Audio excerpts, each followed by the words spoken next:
Ah, salut à tous. Comme vous le savez peut-être, je ne suis pas particulièrement tendre avec mes drones. Pendant mon apprentissage du FPV, je pense avoir à peu près cassé et cramé de toutes les manières possibles et imaginables. Dans cette vidéo, j'aimerais vous partager toutes mes astuces pour vous éviter de faire les mêmes erreurs que moi. Quand il s'agit de construire un drone solide, qui va pouvoir taper contre les murs sans éclater en morceaux, pour moi il y a deux aspects. Le premier, c'est choisir du matériel convenable. Ça ne veut pas dire forcément cher, mais choisir intelligemment ses pièces. Et le deuxième, c'est faire un build propre. Quoi qu'il arrive, si vous tapez dans du béton, toute petite erreur sera punie tôt ou tard. Du coup, on va se faire un petit build ensemble. Je vais vous montrer mon choix de pièces et comment j'assemble le drone. Et comme ça, vous aurez quelque chose de costaud pour aller taper du béton. Je suis Chrome, bienvenue au Chrome Shop.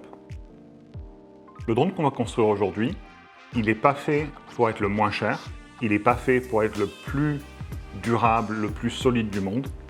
Il est fait pour être le parfait compromis de quelque chose qui ne casse pas la banque à réparer et qui va quand même vous durer un moment. Alors vous allez voir, on va utiliser au maximum AliExpress parce que c'est le meilleur moyen d'avoir des pièces au bon prix. Si vous n'avez jamais utilisé AliExpress, vous allez voir que tous les composants que j'ai choisis, je vous mettrai un lien en description, en fait on les retrouve chez plein de vendeurs différents.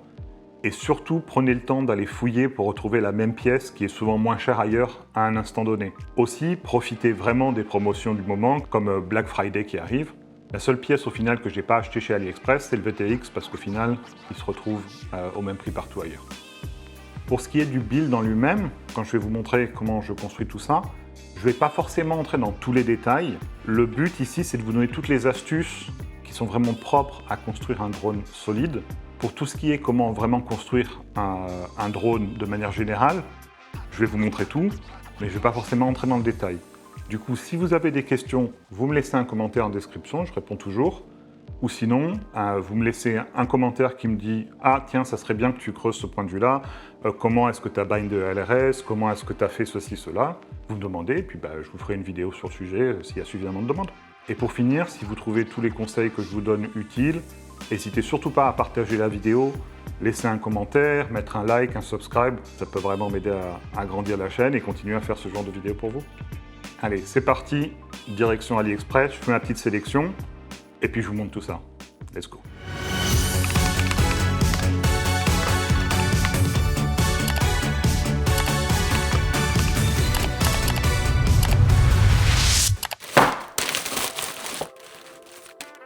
Pour la frame, j'ai choisi la copie chinoise de la Impulse RC Apex. C'est une frame qui vole très bien, qui a de très bonnes caractéristiques de résonance, donc on peut voler avec des hélices pétées. Elle est plutôt robuste, et pour ce genre de prix, il n'y a littéralement rien sur le marché qui arrive à sa cheville. Alors oui, c'est une copie chinoise, du coup si vous avez les moyens, je vous encourage à taper dans quelque chose d'un peu plus premium, qui fait progresser le hobby et favorise l'innovation du coup. Pour la stack, je suis parti sur la Axis Flying Argus Echo, essentiellement parce qu'elle est pas chère et je l'ai vu survivre suffisamment de crash pour pouvoir lui faire confiance. À mon sens, toutes les stacks sont à peu près pareilles, elles font toutes tourner le même code, elles votent toutes pareilles, donc bon, je prends ce qui est pas cher et puis voilà. Celle-ci a quand même un petit avantage supplémentaire d'être assez low profile, on verra au montage pourquoi c'est important. Il nous faudra aussi un petit condensateur, vu que celui qui est fourni avec la stack est juste comiquement large en fait. Autre accessoire complètement facultatif, c'est la diode TVS. Moi j'ai tendance à en mettre dans mes builds. Est-ce que c'est utile ou est-ce que c'est un peu du mythe? On sait jamais, c'est pas cher, je préfère la mettre. Alors pour les moteurs, le choix était vraiment pas difficile. Les F60 de T-Motor, les V4, ils sont à la fois pas très chers et ils volent extrêmement bien. C'est le moteur de plein de pilotes que je connais et en fait c'est vraiment pas un choix pas cher. C'est juste un très bon moteur qui est costaud et qui coûte pas un bras. Alors le VTX, moi je pars sur le O4 Air Unit modifié avec la lentille du O3. Donc j'ai un guide pour ça dans une autre vidéo, je vous mets le lien en description si vous voulez faire la même chose. Mais Chrome, tu nous as dit le O4 c'est fragile, t'essayes pas de faire un build un peu costaud là? Alors oui, et vous allez voir que dans cette vidéo, je vais faire tout ce que je peux pour faire survivre la bestiole. De toute façon, pour faire un build HD à pas cher, il n'y a pas vraiment d'autre choix. Mais si vous arrivez à trouver un O3 d'occasion à pas trop cher, ça serait vraiment ce que je recommanderais à la place. Du coup, il nous faut la lentille pour le lens mode. Il nous faut aussi un coax plus long, vu que l'original il est vraiment fait pour les petits drones et les whoops. Et pour finir, mais là c'est complètement optionnel, j'ai pris le boîtier Axis Flying qui permet de mettre le O4 dans une petite boîte en métal pour le protéger. Le RX, j'ai pris ce qu'il y avait de moins cher, ici c'est un Speedy Bee, c'est tous les mêmes, ils fonctionnent tous pareil, au moins c'est vite vu. Dernier petit détail, il nous faut des écrous carrés pour le bumper avant, des vis M3 par 8 en tête cylindrique, c'est optionnel, mais ça permet vraiment de mieux verrouiller les TPU de bras. La frame vient avec un strap, mais je vous conseille fortement d'en mettre deux et préférablement de bonne qualité. Un buzzer autonome complètement optionnel mais fortement recommandé. Pensez bien à prendre le V-Fly Finder Mini. Non seulement il rentre, mais en plus on peut l'éteindre sans avoir à appuyer sur le bouton, ce qui est important dans cette frame. Et tout un tas de TPU, lien en description pour tous les modèles. Alors moi j'aime toujours commencer par préparer mon électronique. Je teste et je configure tout sans rien souder, comme ça s'il y a un problème, je peux les renvoyer facilement. Alors ici je note le port sur lequel je vais brancher le O4, donc c'est le port avec le S-Bus, et on remarque que c'est UART1, R1T1. Et de l'autre côté, R2T2, donc UART2, sur lequel je vais brancher le RX. J'assemble ma stack. J'alimente le SC avec des pinces crocodiles, super pratique des pinces crocodiles, donc moi c'est celle de mon alimentation de labo, mais vous pouvez aussi vous faire un câble XT60 vers pince croco, ça vous permet de tester les ESC sans souder. Un petit coup d'USB et direction le PC. Je me connecte, donc sélection du port, on se laisse guider. Voilà, firmware update, parce que moi je mets toujours à jour directement sur la nouvelle version, ça évite de se manger les trucs bizarres que les manufacturers font parfois à leur board. Je vire toutes les options qui sont pas nécessaires. Elles peuvent parfois surcharger certains MCU et faire que l'OSD clignote. Du coup, je les vire, je me prends pas la tête. Et c'est parti.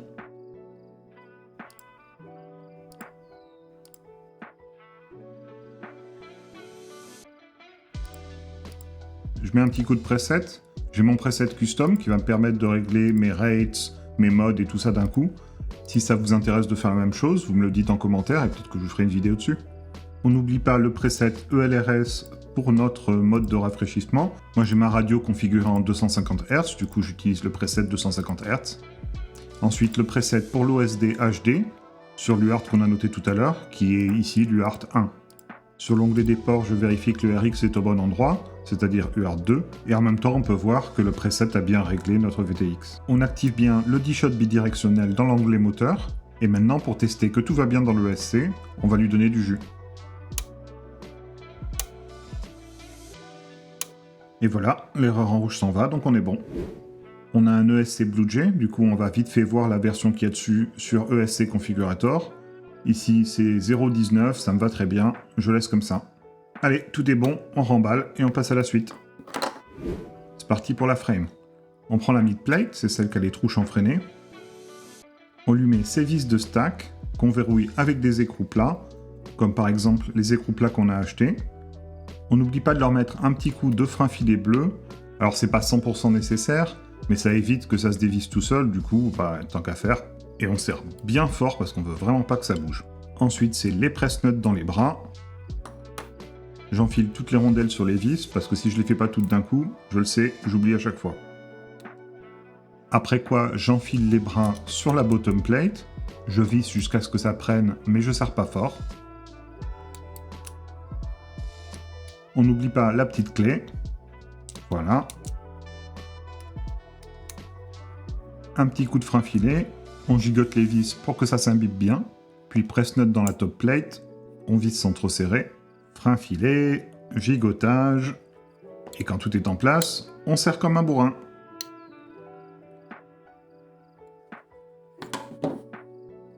Après ça, il ne reste plus que les entretoises. On va mettre que celles de devant pour le moment.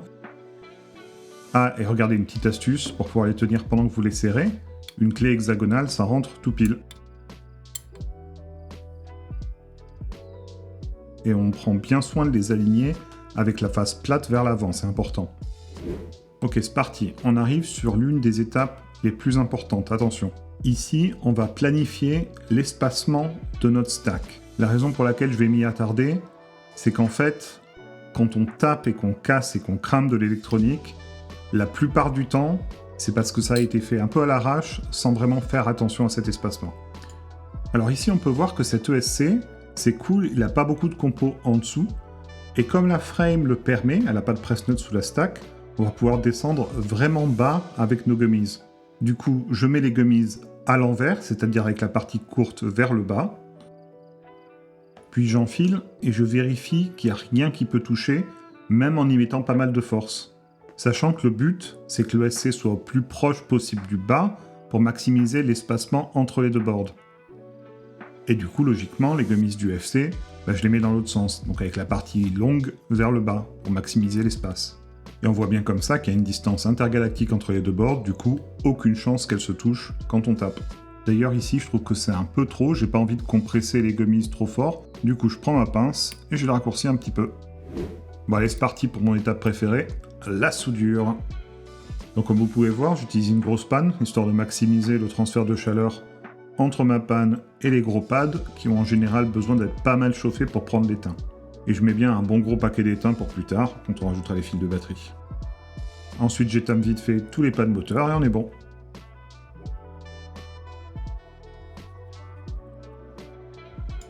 Et hop. Alors avant de pouvoir mettre le moteur, il va falloir lui enfiler ses petits petons.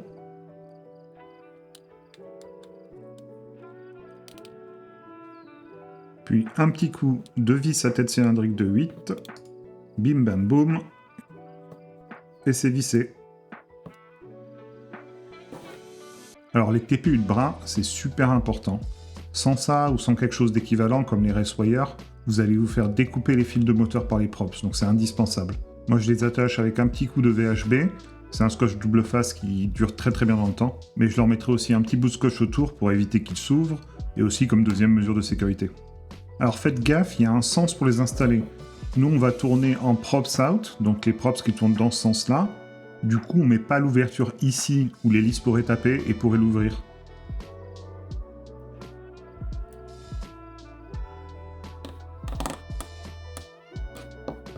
Après ça, je mets bien les fils à plat et je les enfile dans la protection.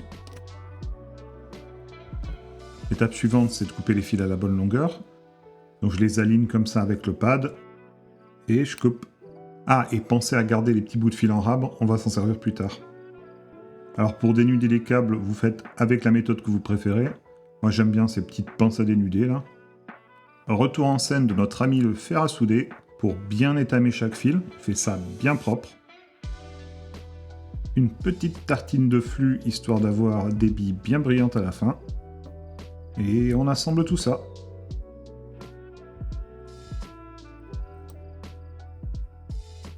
Alors pas de tuto soudure dans cette vidéo, c'est vraiment pas l'objectif. Mais si c'est quelque chose qui pourrait vous intéresser, mettez-moi un commentaire. Je tiens aussi à dire que c'est pas un concours de beauté, donc l'important, c'est que les joints soient bien faits. Mais si vous n'avez pas la bille parfaite, bien brillante et bien ronde, il n'y a personne qui va vous noter. Un petit cheat d'alcool, ça peut pas faire de mal. Tada! Ah, et on n'oublie pas les petits bouts de scotch que j'avais promis.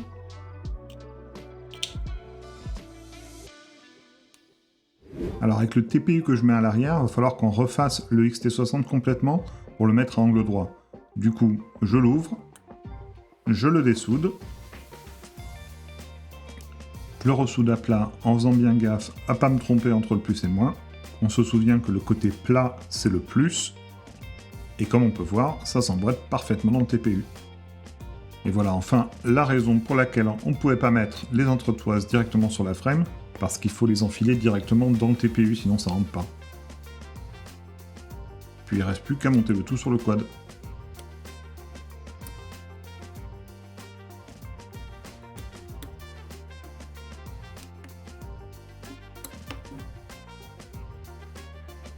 Bon alors sur cette ESC, ils ont décidé de mettre les pads de manière un peu bizarre, super écartée.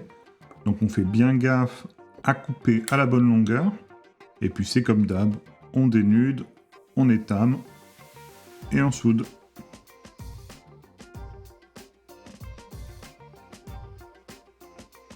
Maintenant on peut brancher la nappe de l'ESC. On l'enfonce vraiment bien jusqu'au bout. Et super important, on la sécurise avec un petit point de colle. Pour le condo et la diode TVS, je fais super gaffe de quel côté est le moins, de quel côté est le plus. Je mesure un petit goût de gain thermo.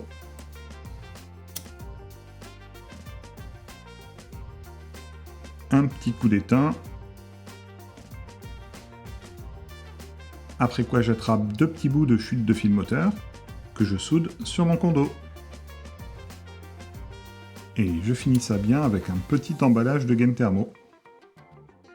Voilà, je peux maintenant l'enfiler dans son TPU. Ah, et avant que j'oublie, je repère le côté moins et je marque le fil en blanc pour être sûr de ne pas me planter tout à l'heure. D'ailleurs, tout à l'heure, c'est maintenant. On enfile son petit TPU sur les entretoises, on coupe les fils exactement à la longueur qu'il faut, et on les soude sur les pattes de la batterie sans se planter de polarité, en faisant bien gaffe à faire fondre tout le blob d'étain, histoire d'avoir une bonne connexion bien propre. Alors, occupons-nous maintenant du VTX. La première étape, ça va être de changer le coax pour le coax plus long qu'on a acheté, et pour ça, il nous faut d'abord enlever la colle qui verrouille le connecteur en fait. Moi, j'aime utiliser des pinces pour couper la colle, et ensuite j'utilise des pincettes pour soulever le petit rebord et enlever la prise. Et pareil côté caméra.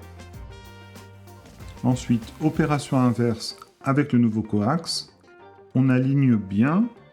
Ensuite, moi j'aime bien utiliser mes pincettes encore pour appuyer des deux côtés jusqu'à que ça clique.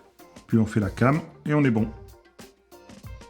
Voilà, maintenant que le coax est changé, on va pouvoir enfoncer la cam dans son petit TPU adaptateur qui va lui permettre de se fixer là où on mettrait normalement un O3. Là maintenant, c'est le moment où moi je vais mettre le O4 dans le boîtier Axis Flying. Par contre, vous en faites pas si vous ne l'avez pas pris. Je vous ai préparé des TPU qui vont vous permettre de mettre le O4 dans mon TPU de frame et ça marchera tout pareil. La première étape, c'est d'enlever l'antenne et de la passer dans le TPU. Gauche ou droite, c'est comme vous voulez. Et on pousse bien jusqu'au bout. On reclipe l'antenne vite fait. Et il n'y a plus qu'à suivre les instructions pour l'assemblage du boîtier.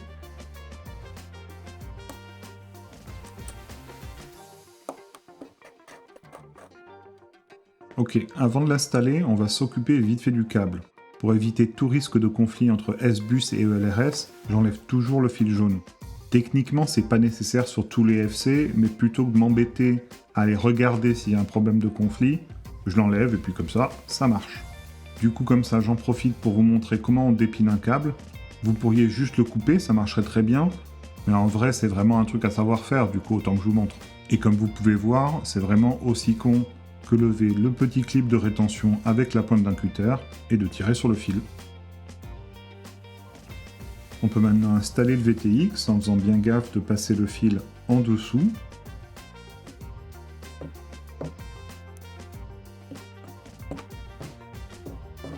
On en profite pour installer le TPU d'antenne. On lui fait faire une petite bouclette, comme ça le fil risque pas de s'endommager. Le coax, lui, il va passer entre les deux bords. Bon, ensuite, on va découper les fils du RX et du buzzer juste à la bonne longueur, comme ça on n'a vraiment rien qui traîne dans le build. Vu qu'on a fait ce qu'il faut pour garantir qu'on a assez de place entre le FC et le SC, on va pouvoir se permettre de faire passer les fils entre les deux boards pour une propreté maximale. Allez, on repart sur un atelier soudure. Pour le RX, je me simplifie la vie et je mets toujours le fil blanc sur le pad RX. Comme ça, côté FC, je sais qu'il faut toujours le souder sur le pad TX. Et lui aussi, il prend son petit manteau de gain thermo.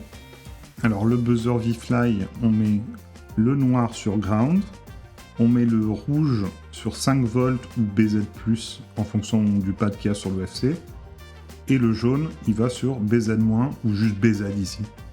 Et pour le récepteur ELRS, c'est simple, rouge sur 5 volts, noir sur ground, vert sur RX et blanc sur TX, comme je l'ai dit tout à l'heure. Et voilà le travail. Alors on commence par pousser la nappe bien à fond, on lui met son petit point de colle, on branche Jean-Michel au 4 et on lui colle la figure, et puis on ferme tout.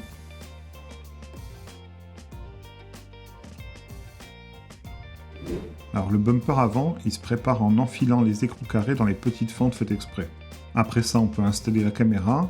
Et pour la fixer, on va utiliser les vis autoforeuses qui sont fournies avec le O4. Franchement, ça tient plutôt bien. Hein. Ok, préparez-vous, parce que maintenant, il nous reste la partie la plus pénible de ce build. Installer les camplates. L'astuce ici, c'est d'utiliser les encoches en bas des camplates pour bloquer l'antenne ERS. Au cas où vous vous demandiez, j'ai jamais eu de problème de réception en mettant mes antennes là, et c'est complètement indestructible. Voilà. Et le buzzer, il rentre dans la petite boîte. Bon, bah on n'est pas trop mal là, on va pouvoir fermer tout ça. Tiens, petit bonus de durabilité. Si vous en avez, utilisez des rondelles en dessous de ces vis là. Bon voilà, quelques finitions de plus, et on va pouvoir commencer à tester. Bon bah c'est parti, hein, on teste. Smoke stopper en mode 2 ampères, comme ça il n'y a pas de faux positif, et go. Bon ben voilà, il ne nous reste plus qu'à faire le sens des moteurs et on va pouvoir mettre des props. Bon d'abord vite fait, l'ordre des moteurs. Normalement on n'a pas besoin de le faire, mais si par exemple on a monté l'ESC à l'envers, il faut absolument le faire. Du coup vous avez compris, je le fais à chaque fois, comme ça j'ai pas à y penser et j'ai jamais de problème. Et pour la direction des moteurs, pareil, je me laisse guider. Je les touche gentiment. Je vois s'ils sont dans le bon sens, et ici, je vois que 1 et 2 sont inversés. Du coup, je clique 1 et 2. On voit qu'ils changent de sens. Mais je revérifie quand même à la fin pour être sûr. Bon, bah, je crois qu'on est bon, hein. Du coup, j'enfile les hélices vite fait, et je vous retrouve au salon pour un petit test de hover, parce que j'estime qu'un build n'est pas complet avant qu'il ait volé. Alors, de manière générale, je vous recommande pas vraiment de le faire au salon. Là, il pleut, je le fais dedans, mais sinon, dehors, dans le jardin, c'est vachement plus safe. Allez, c'est parti. Je passe en angle parce que je suis une buse en vol à vue.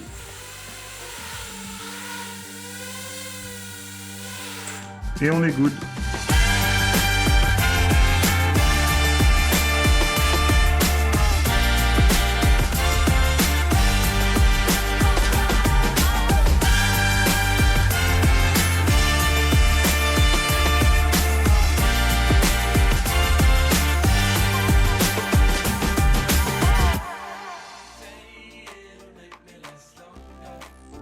Bon, comme d'habitude, soleil dans la gueule une fois sur le spot.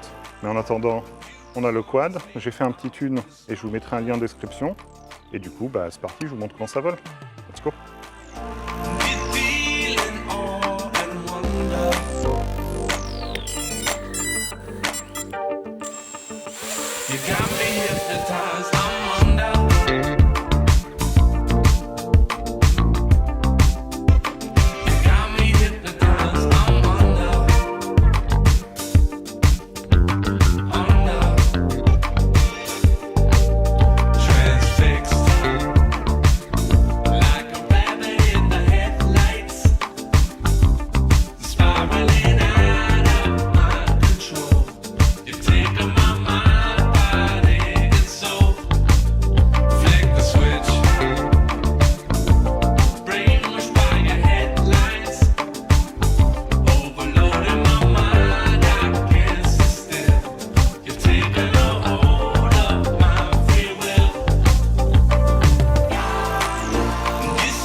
Alors, pas mal, non?